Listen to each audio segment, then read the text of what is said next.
All right, everybody, we're back and we are here to get into the meat and potatoes of this video, which is the sales scripts. Now remember, rule number one, relax.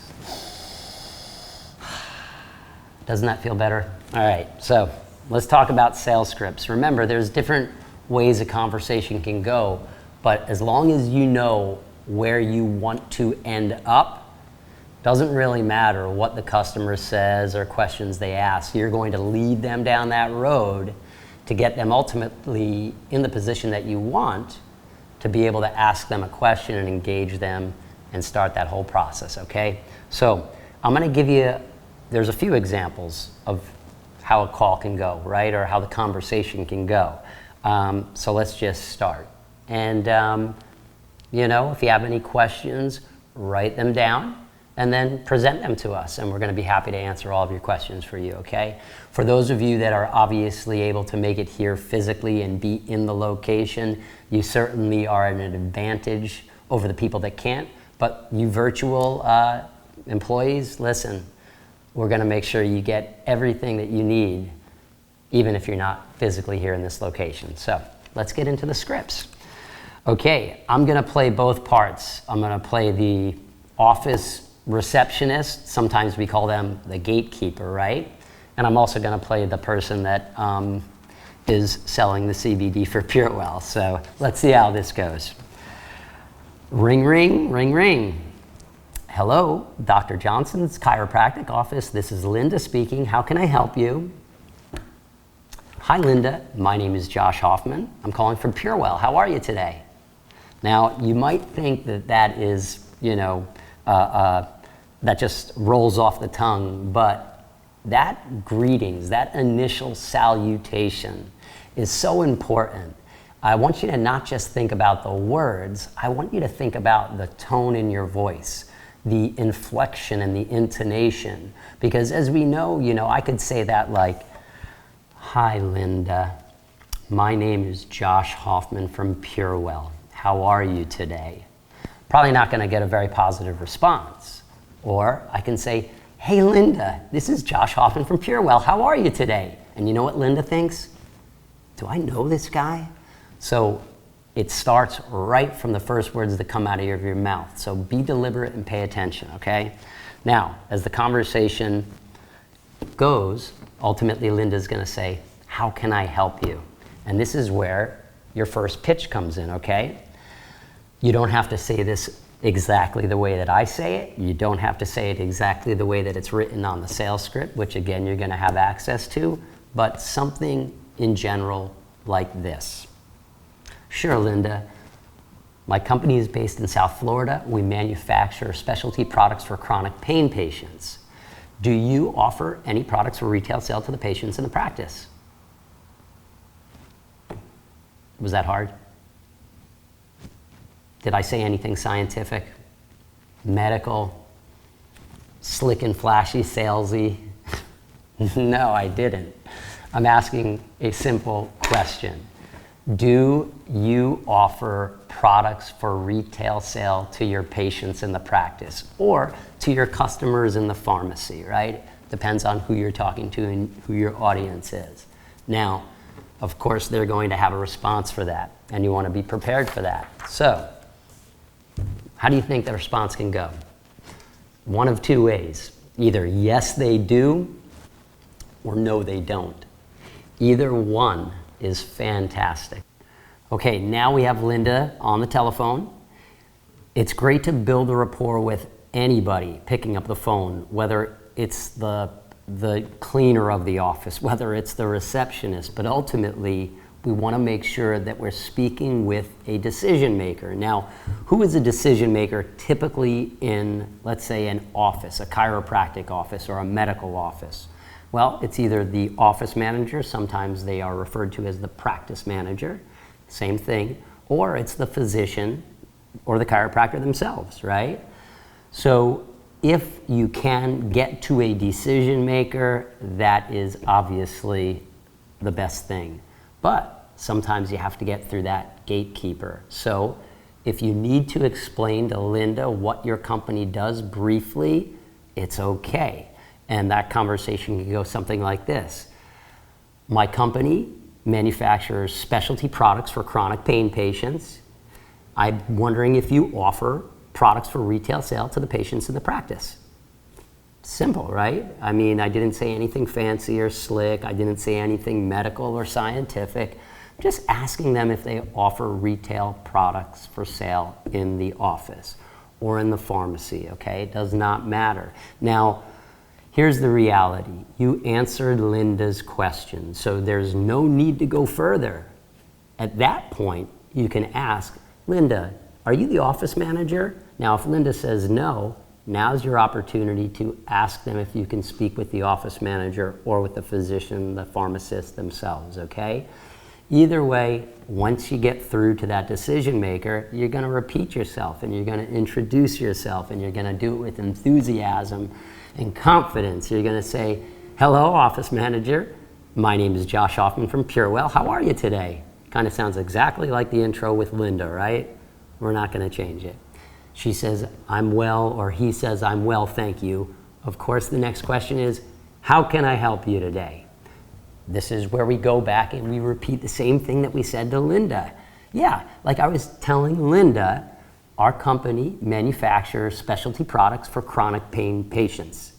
I was wondering if you offer products for sale to your patients in the practice. That's it, simple. And then remember what we do?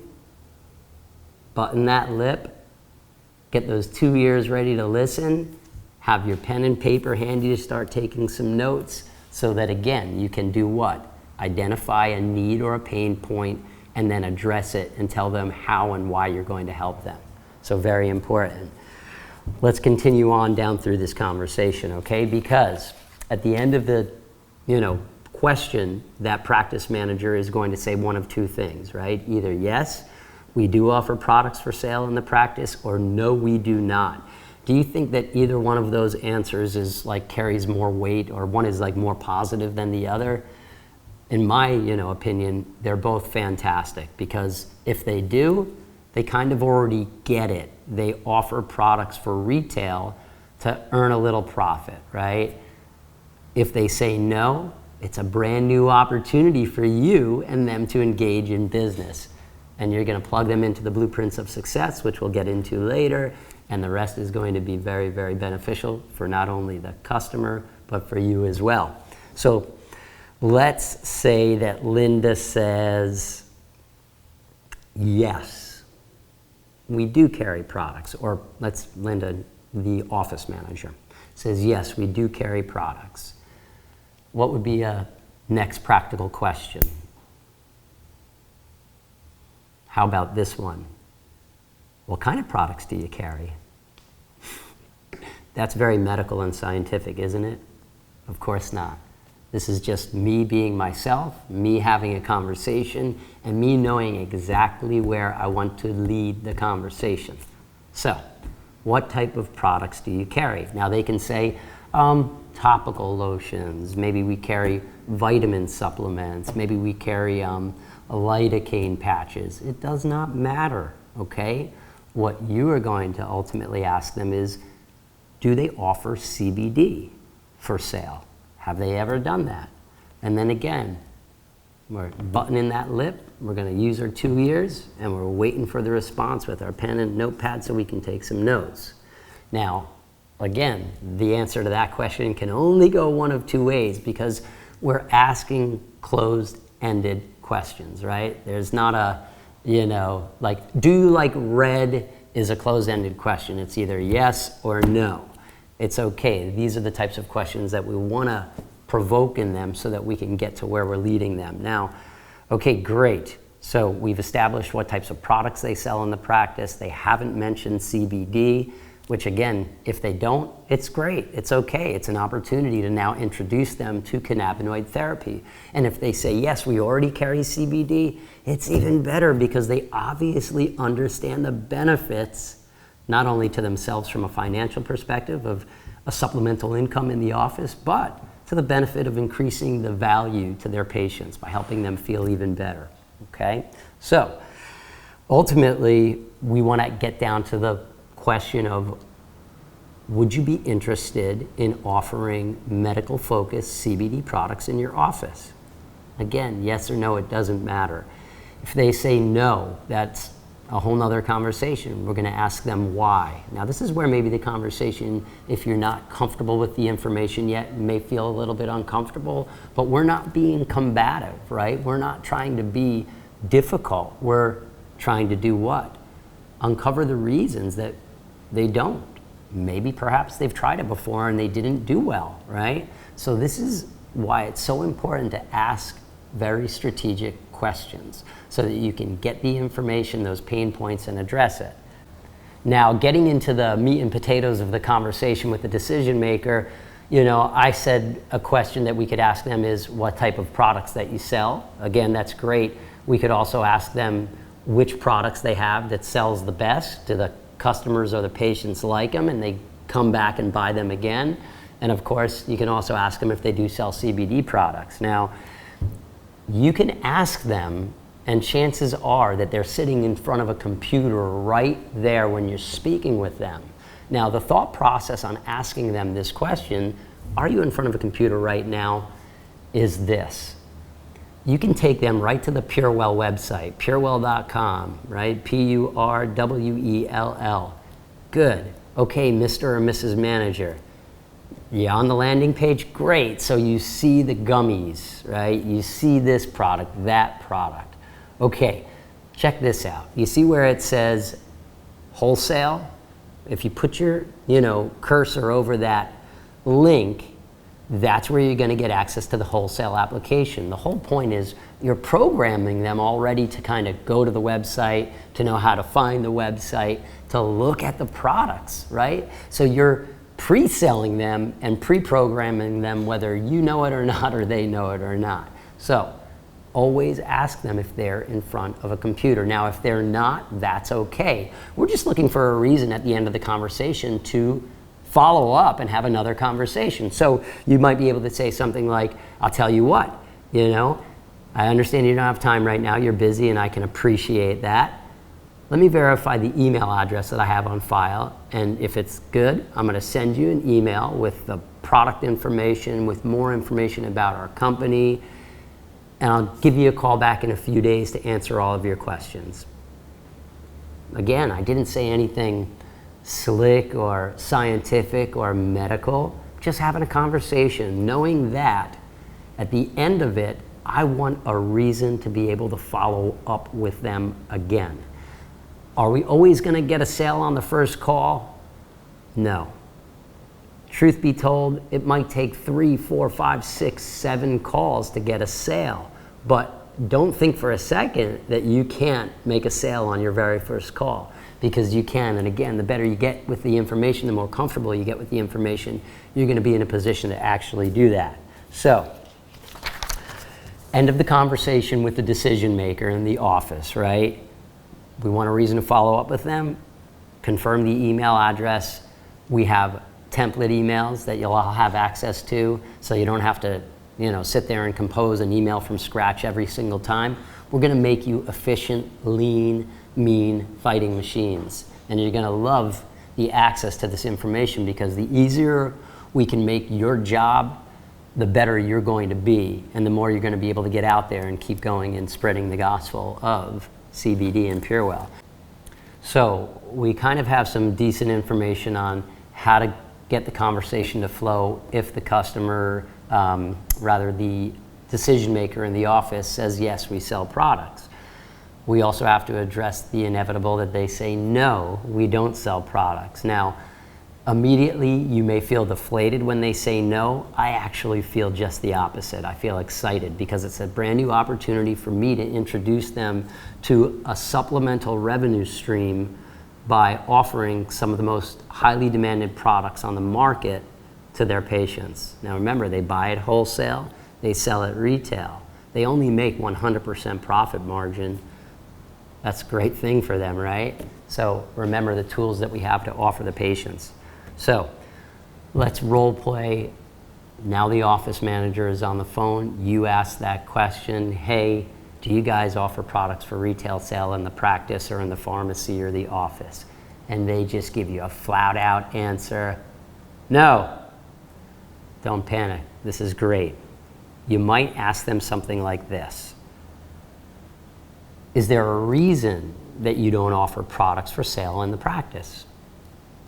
Again, this may lead to a whole host of different answers. Maybe, hey, doctors just likes to practice medicine.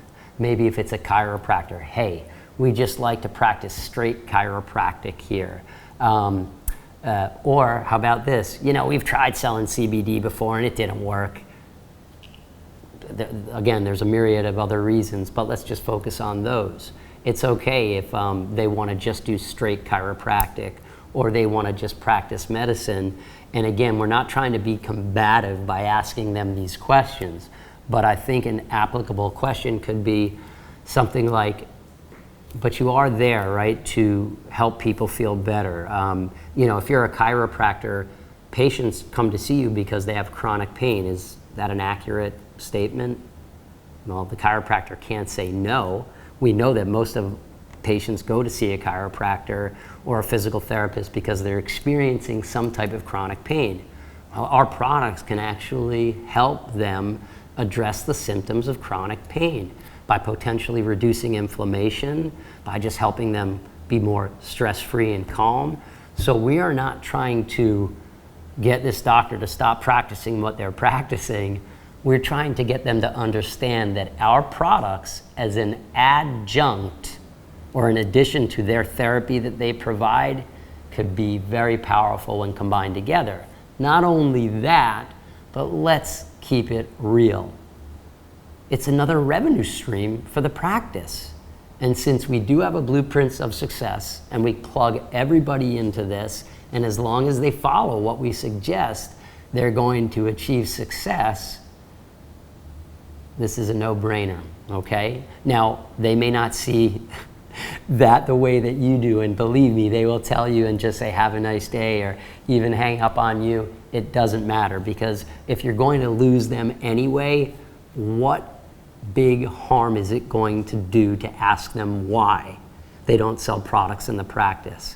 And oftentimes, guys and gals, the answers that they give you is the ammunition that you need to get them to understand that maybe they should look a little bit further into the opportunity that you're presenting them and the reasons why. So, you know, just go at it.